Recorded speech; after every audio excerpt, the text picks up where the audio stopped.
Hi there, Pam Drzwicki, owner of Powerful Purpose, a coaching practice that helps women thrive both personally and professionally. Today's episode is all about balancing the generations. So most of my clients, including myself, are in that sandwich generation where we have children and elderly parents that may need care on both sides. And then how do you balance it all with you in between it while you're being pulled in different directions? And then you have your professional life and your personal life to juggle and manage at the same time. I'm seeing this more and more, especially women in their 50s to 60s, that they have given their whole life to raise their family, and their parents have been healthy and helpful, but now there's a time that they're going to need attention as well. And your children are either young adults or older, and they're looking for you to help them, just live life and be part of their lives, which you welcome both opportunities, right? I know I do, but it can be daunting sometimes and actually downright exhausting if you don't put these three things into practice. So, the first thing we need to put into practice to balance all of this generation is setting healthy boundaries. Be able to say what you can do and can't do and be okay with it. Now, this is a hard one for me. I do have a hard time because I'm naturally a nurturer and a people person, and I like to be able to be helpful. But what ends up happening is if I give too much of that, then I get tired and I'm not taking care of myself. So it's really important to set the healthy boundaries and get your communication in line so you could be more direct and loving with somebody else. The second thing is, and it kind of goes with the boundaries, is delegating and share responsibilities.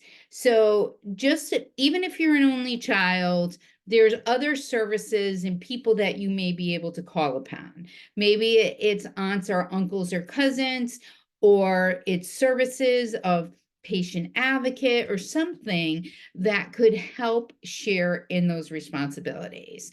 Your siblings may be out of state.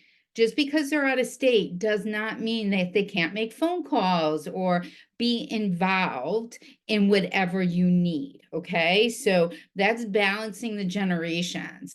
And then also, if you have a spouse, my husband is so open to helping and makes life a lot easier because of that. So if you have a spouse that could help you, or you have a best friend that could do some carpooling, there's just other ways. So just sit and think about that.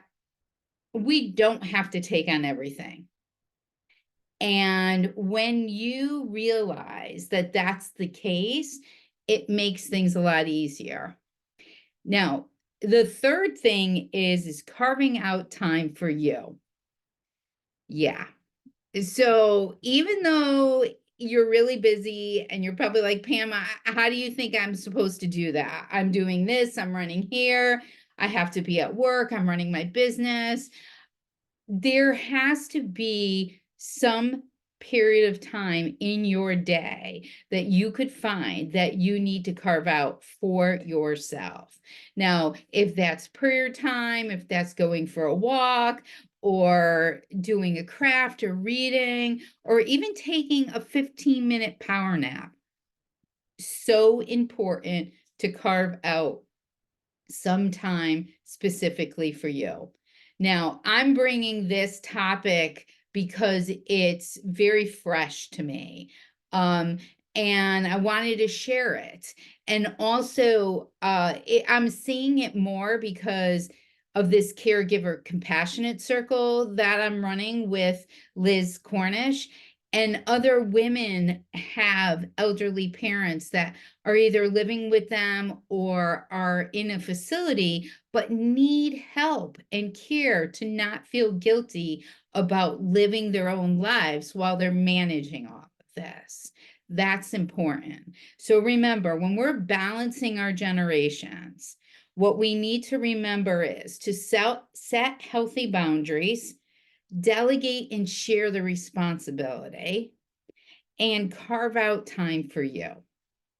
If you have any questions, just reach out to me, or I would love to hear your successes. Just go ahead and put them in the comments. And don't forget to subscribe and share the channel with others. Every Monday, I try to drop a little inspiration into you and give you a few tips. And until next time, have a dynamite day. Be kind to yourself.